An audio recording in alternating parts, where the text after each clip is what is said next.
ಬದುಕಿನ ಒಂದು ಭಾಗ ಆಗಿದೆ ಈ ಸಿನಿಮಾ ಅನ್ನೋ ಫೀಲಿಂಗ್ ನನಗೆ. ನನ್ನ ಮದುವೆ ಆಗ್ತೀಯಾ? ನಿನ್ನ ಲೈಫ್ ತುಂಬ ಚೆನ್ನಾಗಿರುತ್ತೆ. ತುಂಬ ದಿನಗಳಿಂದ ನನಗೆ ಕನಸಿತ್ತು. ಬಿಕಾಸ್ ಯಾವಾಗ ಕತೆ ಕೇಳ್ತನೋ ಅಲೆ ಸರಿ ಇರ್ತದೆ, ಆದರೆ ಮನಸ್ಸು ಕಂಪ್ಲೀಟ್ಲಿ ಎರಡು ಆಪೋಸಿಟ್ ಕ್ಯಾರೆಕ್ಟರ್ಗಳು, ಒಂದು ಉತ್ತರ ಒಂದು ದಕ್ಷಿಣ, ಒಂದಕ್ಕೊಂದು ಏನು ಸಂಬಂಧ ಇಲ್ಲದೇ ಇರುವಂಥ ಎರಡು ಕ್ಯಾರೆಕ್ಟರ್ಗಳು.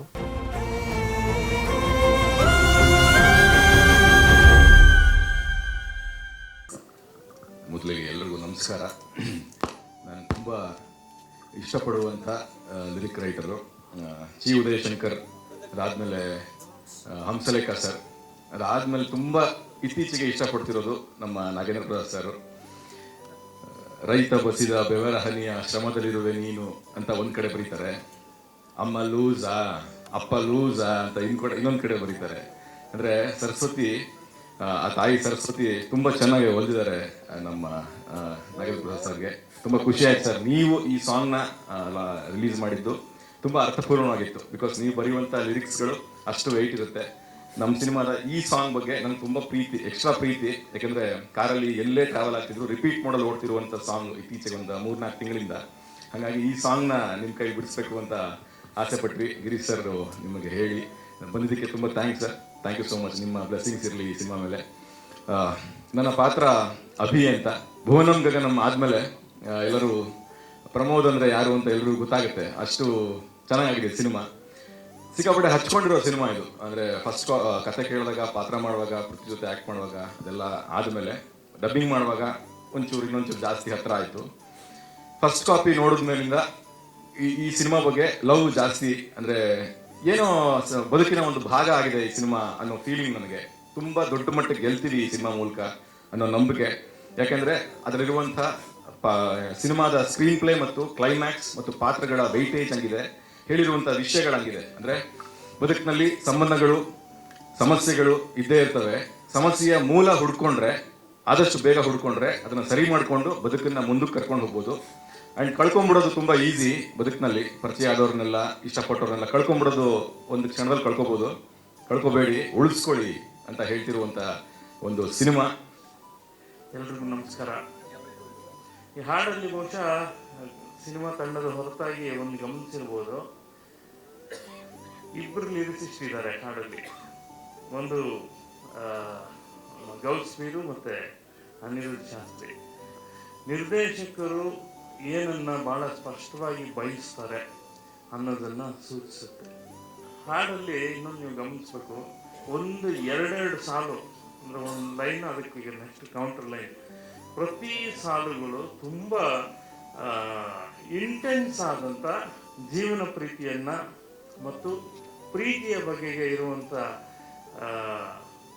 ಆಸಕ್ತಿನ, ಪ್ರೀತಿ ಬಗೆಗೆ ಇರುವಂಥ ಒಲವಿಗಿಂತ ಜಗದಲ್ಲಿ ಚೆಲುವು ಯಾವುದೂ ಇಲ್ಲ ಅನ್ನೋಂಥ ಒಂದು ಸಾಲು ಬರುತ್ತೆ ಸೆಕೆಂಡ್ ಚರಣಲ್ಲ ಅಷ್ಟೇ. ಸೊ ಒಲವಿಗಿಂತ ಚೆಲುವಿನ ಯಾವುದೂ ಇಲ್ಲ ಅನ್ನೋಂಥದ್ದು ಇಡೀ ಹಾಡು. ಹಾಗೆ ಭುವನ ಮತ್ತು ಗಗನವನ್ನು ಹೇಗೆ ನೋಡುತ್ತೆ ಇಡೀ ಸಿನಿಮಾ ಅನ್ನೋದನ್ನು ಸೋಲ್ ಆಫ್ ಭುವನಂ ಗಗನಂ ಅಂತ ಮಾಡಿದ್ದಾರೆ.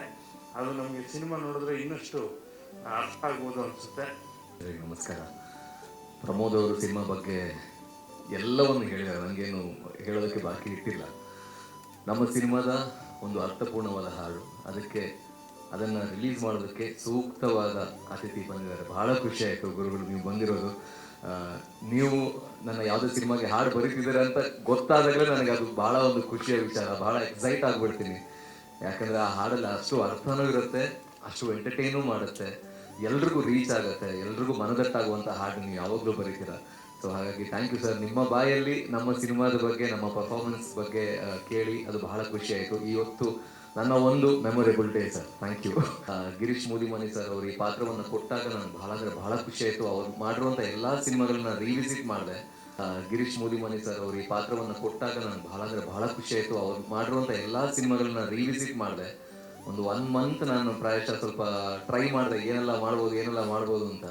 ಮನೆಯಲ್ಲಿ ಟ್ರಯಲ್ ಆ್ಯಂಡ್ ಎರರ್ ಬಹಳ ಮಾಡಿದೆ, ವೀಡಿಯೋಸ್ ಮಾಡಿದೆ. ಆ ವೀಡಿಯೋಸ್ನ ನನ್ನ ಸ್ನೇಹಿತರಿಗೆ, ನನ್ನ ಹೆಂಡತಿಗೂ ಕಳಿಸಿದೆ. ತುಂಬ ಬೈತಾರೆ. ಸೊ ಏನಾಯಿತು, ಮಗಳ ಹಾವಭಾವ ಏನಿತ್ತು, ಈ ಪಾತ್ರ ತುಂಬ ಇನ್ನೋಸೆಂಟ್ ಪಾತ್ರ ಆಗಿರೋದ್ರಿಂದ ಮಗಳು ಯಾವ ರೀತಿ ನಡೀತಾ ಇದ್ಲು, ಯಾವ ರೀತಿ ಎಕ್ಸ್ಪ್ರೆಷನ್ ಕೊಡ್ತಾ ಇದ್ಲು, ಯಾವ ರೀತಿ ಅವಳ ಕೈ ಇತ್ತು, ಹೇಗೆ ನಡೀತಾ ಇದ್ದು, ಎಲ್ಲವನ್ನು ಕಾಪಿ ಮಾಡಿ ನಾನು ಡೈರೆಕ್ಟರ್ ಸರ್ ಆ್ಯಕ್ಷನ್ ಅಂತ ಹೇಳಿದಾಗ ನಾನು ನನ್ನ ಮಗಳಾಗ್ತಾ ಇದೆ.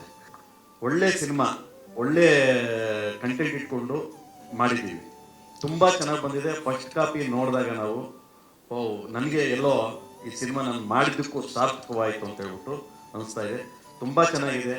ದಯಮಾಡಿ ಎಲ್ಲ ಥಿಯೇಟ್ರಿಗೆ ಬಂದು ಸಿನಿಮಾ ನೋಡಬೇಕು ಅಂತ ಹೇಳ್ಬಿಟ್ಟು ನಾನು ಕರ್ನಾಟಕ ಜನತೆಗೆ ಕೇಳ್ಕೊತೀನಿ. ಆಫ್ಟರ್ ಅಂದರೆ ನಾನು ಒಂದು ಮೂವಿನ ಇದು ರಾಜರವನ್ನ ಸಿನಿಮಾ ಮಾಡಿ ಆದಮೇಲೆ ಸೊ ನಾನು ಒಂದು ಡಿಫ್ರೆಂಟ್ ಆಗಿರೋ ಒಂದು ಸಿನಿಮಾನ ಮಾಡಬೇಕು ಅಂತ ಅನಿಸಿತ್ತು. ಓಕೆ, ಡಿಫ್ರೆಂಟ್ ಅಂದರೆ ಏನು, ನನ್ನ ಸ್ಟ್ರೆಂತ್ ಏನು, ನಾನು ಲವ್ ಜಾನರ್ನ ತುಂಬ ಚೆನ್ನಾಗಿ ಹೇಳ್ಬೋದು ಅಂತ ಹೇಳ್ಬಿಟ್ಟು ಸರಿ ಆ ಜಾನರಲ್ಲಿ ಸೊ ಈ ಥರದ್ದು ಒಂದು ಕಥೆನ ಹಿಡ್ಕೊಂಡು ಹೊರಟ್ರೆ ತುಂಬ ಚೆನ್ನಾಗಿರುತ್ತೆ. ಸೊ ಅದು ಕಥೆನೇ ಆ್ಯಕ್ಚುಲು ನಾನು ಆರ್ಟಿಸ್ಟ್ಗಳ ಮೇಲೆ ಆಗಿರ್ಬೋದು ಅಥವಾ ಕ್ಯಾರೆಕ್ಟರ್ಗಳ ಮೇಲೆ ಯಾವುದೇ ಥರದ ಇದನ್ನು ಸ್ಟೋರಿ ಮಾಡಿದ್ದಲ್ಲ.